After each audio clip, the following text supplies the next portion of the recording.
What is up, fight fans? This is Good Guy Ric coming through for my first deep dive video, looking at the opening fight card for the 2021 Professional Fighters League season, taking place on April 23rd.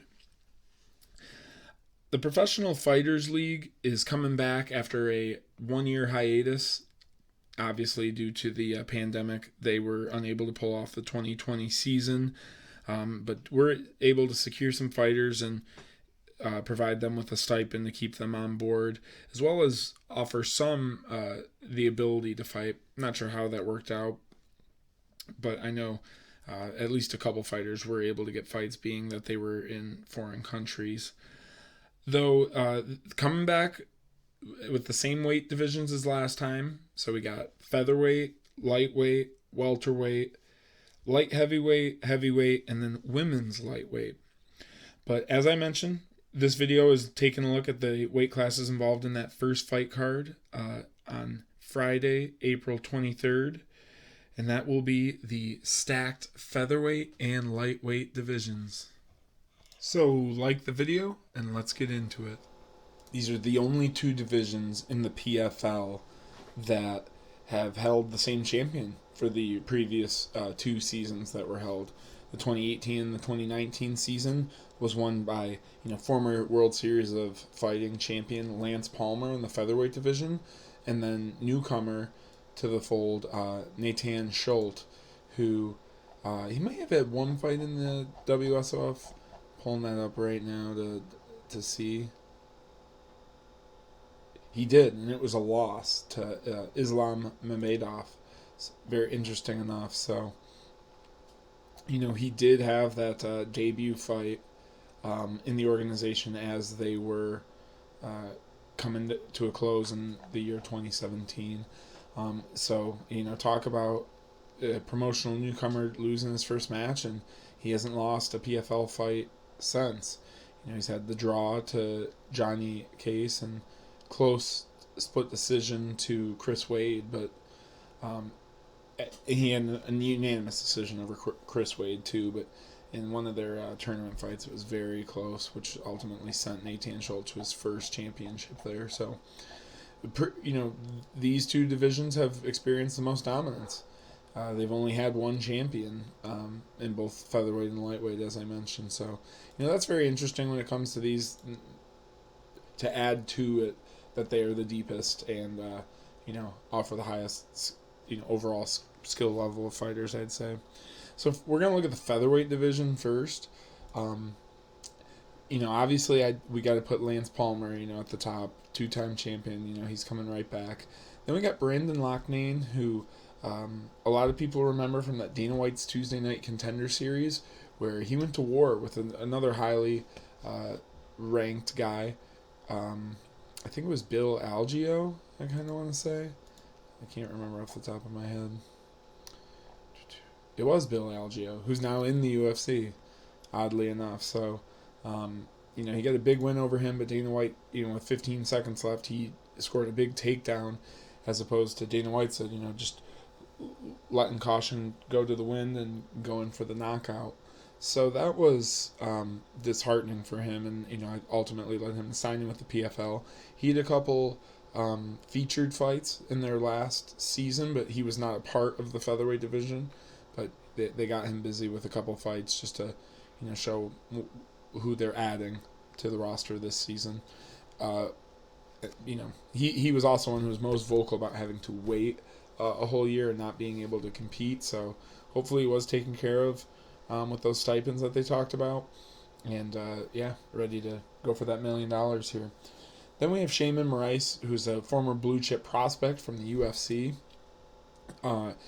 Biggest notable loss was to Zabit Magomedsharipov when he was coming in to the fold as well, as the UFC kind of does in a true prospect versus prospect, matchup. Takes that loss to Zabit, drops loss to Sadiq Youssef and then Andre Fili ultimately, and gets the axe. He himself is a former World Series of Fighting fighter with his only loss in that organization. He only went 1-1, but he had a loss to Marlon Moraes, which was for the bantamweight championship. So up at featherweight, still a big prospect and a killer in this division. Then we have Chris Wade, also UFC vet, who has competed 2 times, I think, in the PFL season. At least in the inaugural 18 season, he was a part of it. Yep, and then 2019 too. Ultimately, again, coming up short in the semifinals to Loic Radzhabov. So he's dropping down to featherweight. This will be his first shot in the featherweight division. And yeah, I'd kind of put him in that top tier of fighters as well. Rounding out another big new addition, and rounding out kind of that top, the tier maybe just below the top 4, I'd say, is Bubba Jenkins, but his wrestling, might be the best in the division, which is why it's very exciting to see him come up against Lance Palmer. But he's had striking sometimes give him fits, or good strikers, I'd say, would give him fits, but he's, also, I'd say, probably in that higher tier. Bubba Jenkins is really someone to watch out for, and I'm hoping, that he can, negate a lot of Lance Palmer's wrestling, and that in his first matchup, so that we can, see a little bit of stand-up there. That would be a fun one. Then we have returning fighter Movlid Kabulev, excuse me. A little rough on the enunciation there. But he, returning fighter, fought previously in the PFL, never took a loss, though did take a loss to Daniel Pineda, but that was also ultimately overturned because of whether it be infraction with the commission. I can't remember if it was for marijuana or if it was actually for like a performance enhancing supplement. Yeah, it doesn't say here on Tapology, but so ultimately that loss was overturned, so he's still undefeated, though yeah, the 2019 season was his first time competing, and he had that jumping switch knee knockout of Damon Jackson that went pretty viral for them. They did one of those awesome edits. Make sure to repost while I'm posting this video. And then Tyler Diamond, I'd say is another big acquisition for this featherweight division. Him coming in off the Ultimate Fighter season, where he ultimately came up short against Bryce Mitchell in the semifinals. Bryce Mitchell ultimately losing to Brad Katona.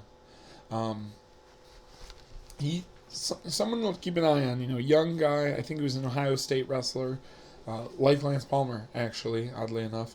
So a lot of wrestling credentials in this division.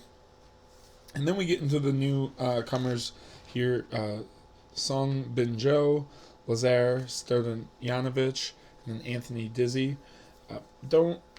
Haven't seen these fighters fight. Obviously, taking a look at their records, they're competent fighters and have competed.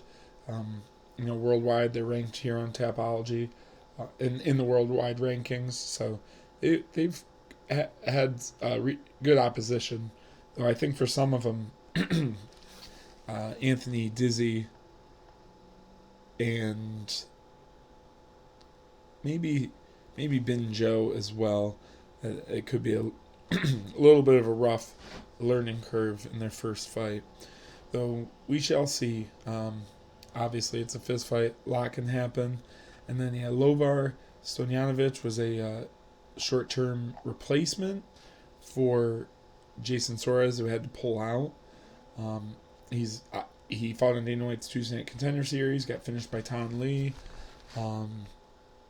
Erwin Rivera on Titan FC loss. So the two guys I recognize that he's fought immediately. And then, an early loss to Pat Kern as well. So when he's fought some good guys. Obviously, when he stepped up, that's when fights have been a little tough for him. But he had a big win over Mike Richmond in LFA 2. So experienced fighter. But again, those three are the guys I'm keeping an eye on for having tough early fights. I'd favor kind of the guys they're going up against. So Bin-jo, I have my eye on. I'm really excited for that Tyler Diamond fight, but I'm worried the wrestling ultimately will stifle Bin-jo's striking game there. The biggest departure, I'd say, notable departure leaving this featherweight division is obviously the former World Series of Fighting featherweight champion Andre Harrison. He was obviously never made it to the championship to fight Lance Palmer, one time losing to Lance Palmer on the way up there, and then getting submitted by Alex Gilpin. So tough for the former World Series of Fighting champion that it couldn't translate over to the PFL season format here. Though, again, surprised not to see him here. I'm wondering where he'll shake up. If maybe he trains with Randy Brown, who's in the UFC, so maybe that'll lead to ultimately getting a UFC signing. Next up, we got the lightweight roster here. Nathan Scholl at the top, leading the way. He's by far, been the most outstanding lightweight over the 2 years. Had that close call against Chris Wade and Loic Radzhabov, who I firm in at number 2, coming in this season. It is another guy who's surprised for the PFL, but the Schultz revelation from the American Top Team down in Florida has been very cool. And curious if, both him and Lance Palmer, if they win this third season, if the UFC's not calling them, maybe it is time for them to look somewhere else. If it's not ONE FC or even a Ryzen type, how many times can you win the PFL? But with the $1 million grand prize there, who can blame them ultimately for trying it until they lose? And if they lose once, then it's like no one doubts them for coming back trying to reclaim. So we'll see how this third season goes for them. Then we have Anthony Pettis, as I mentioned off the top, jumping into this lightweight mix. Very exciting. Brings a high level of notoriety, maybe the highest, with the exception of Rory McDonald, to the welterweight division. But I'd say even Showtime, former UFC champion. So he scratched that. Anthony Pettis is by far the biggest add, long and away to this roster overall. Then we have returning fighter Ekmat Aliyev, rounding out, I would say, the top tier of fighters in the lightweight division. Competed for the PFL before. Only losses are to Chris Wade and Nathan Scholl. Everyone else he's been able to handle, including former UFC fighter Rashid Magomedov. So he still someone to watch out for. Scholl being a guy that submitted him, actually. But those are your top dogs. Next, and this is probably my favorite storyline ad of the whole season, is the addition of Mikhail Odensov, fighter out of Belarus. Shoutouts to Andrei Arlovsky, who won a 2-night tournament for a Russian promotion called RCC, and it was dubbed Road to the PFL. The winner of the 2-night tournament got this bid in the roster here. It just kind of has like a Mortal Kombat, like a Bloodsport, Kumite type of vibe to it. He had to win a tournament to go here, or even shout out to any anime fans, like the Yu Yu Hakusho, Demon Tournament series, had to win that match to get in. Pretty fucking sweet, if you ask me. Then we have Jolton Luderbach, Brazilian fighter, who I'm very excited to see. He has a crazy record, 34-8. And when I go through, he's competed against Jason Bonet, who's actually competing up in the welterweight division. So, bigger guy, maybe. Yeah, and then fought Cowboy Olivier in 2005. So, he's fought some good guys as well. We'll see how it translates, though, as he's now fighting, I'd say, the highest level of fighter of his career, or highest overall division that he'll be able to be matched up on for his first 2 regular season fights. Next up is Marsheen Held, who I probably would favor over. He's fighting Nathan Schultz in his intro. That's a tough fight, but guys like Jolton Luderbach and Mikhail Odensov, I'd probably favor Held going in over them, even though he hasn't looked the best in his most coming off of a 1-4 record in the UFC, which I thought should have been 2-2. I thought this is his split decision loss to Joe Lozon is one of the most notable robberies that I've seen recently. And a nice win over Nasrat Haqparast. So, still got some skills, but just exclusive grappling since then. But Marsheen Held, the fringe, before to that elite top level, before like the just mid level beneath it, caliber fighter in this lightweight division. He's that fringe fighter. We'll see what we get from him. Because it's gonna be a crazy matchup against Nathan Schultz, putting those submission skills to the test for each guys. That matchup is just really got excited for that one here. The match that's topping the card, that was your co-main Nathan Schultz versus Marsheen Held. But then Anthony Pettis taking on Clay Collard. So let's get into Clay Collard. He other than Odensov, his story getting added to the division, gets cut from the UFC, still competes in MMA here and there, then ultimately picks up boxing and gets signed with Top Rank, and he goes on to have something of a wild, unexpected boxing career at 8, 4, and 3 draws. Yep, and including some knockouts of some undefeated prospects, where he was definitely the quote unquote lamb getting led to the slaughter. So really excited for Clay Collard. He draws the toughest matchup, but it's the most notable. They're putting the boxer against Anthony Pettis, so it should be a fun striking affair at 155. I do favor Pettis, obviously. Clay Collard will have that little bit of rocky underdog story going in there, but it should be a fun first fight with the striking there, and then the Nathan Schultz Marsheen Held submission matchup. So very fun style matchups in those main and co-main events. Great setup by PFL there. Then we have Raush Manfio and Alex Martinez, who are stepping in for Olivier Ober Mercier and Johnny Case, respectively. Johnny Case, a former Ryzen and PFL fighter, unfortunately is involved in some legal problems that you hate to see. So hope all's okay for his family there, and ultimately the law gets dealt with in a justified way with whatever's going on. I don't know much about the case, but didn't look good at first sight.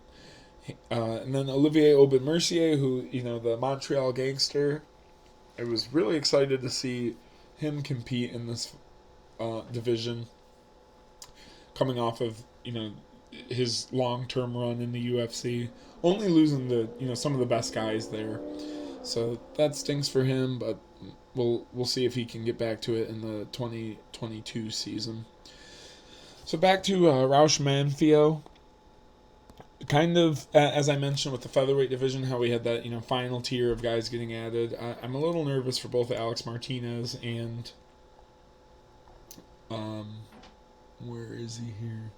Trying to find the matchup. Sorry about that. Raush Manfio, there we go. Well, Manfio drawing Jolton Luderbach, that could be. We'll see who's made of, the real deal coming in there. He's fought against Sidney Outlaw, who's a Bellator fighter.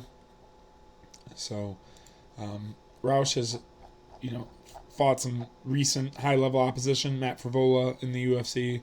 Unfortunately, L's to both those guys, so hopefully it's not a one he's stepping up deal, because he's drawing, a Luderbach who's also maybe stepping up here. So that should be a fair matchup. We'll see who gets off on the right foot.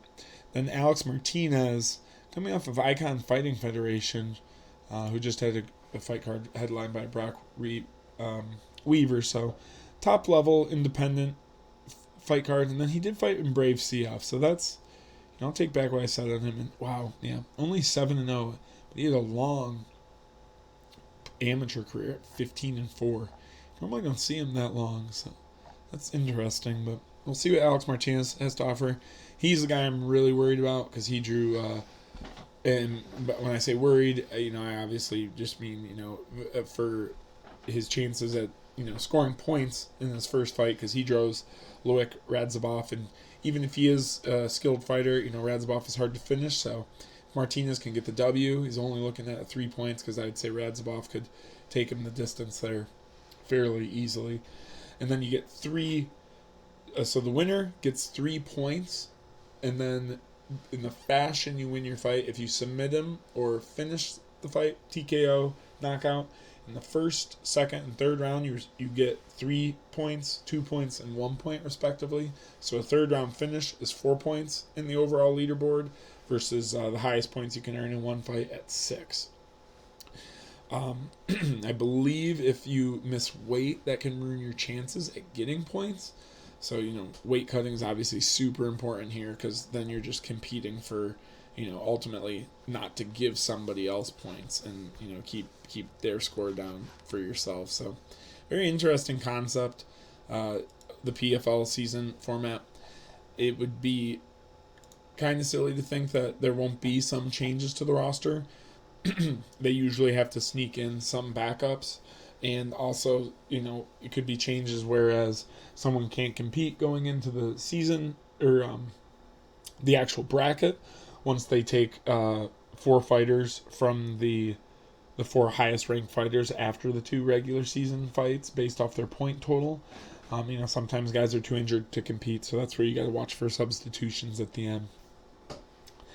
Though in the lightweight division, I'd say not as many notable absences taken off. I thought you'd see Brian Foster, former World Series of Fighting fighter, coming back to the PFL after he had a big win in the PFL season 1 and got injured.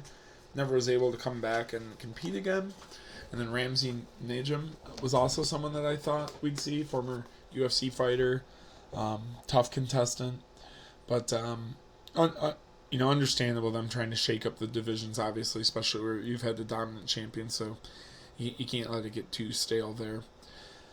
So that leads us, after breaking down both divisions, now into the rank overall for where they stand compared to the rest of the PFL divisions and how deep, their roster is, the additions they add, and, ultimately, the guy, I would say, toughest division if you were to mix them, across to any other promotion to fight.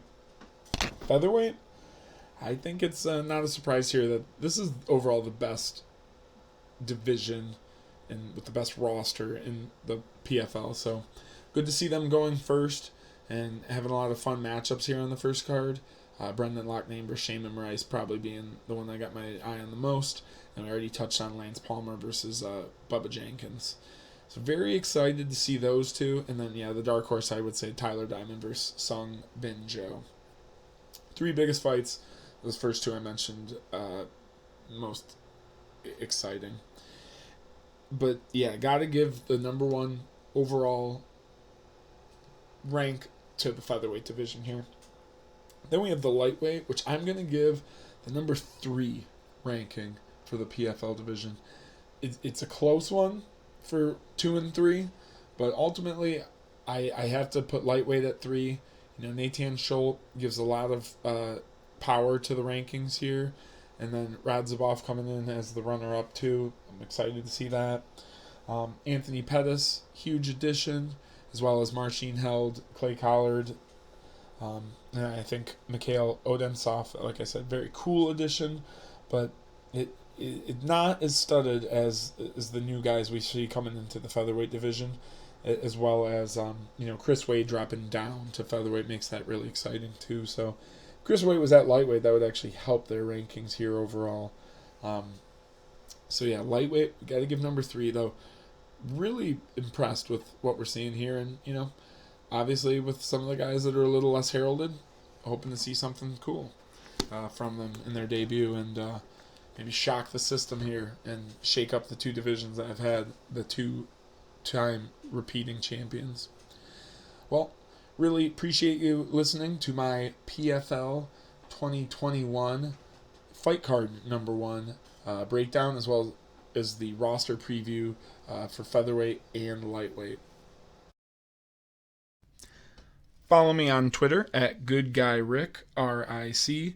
Like the video and subscribe to my YouTube page to get all my breakdowns on the PFL 2021 season and takes across the MMA sphere.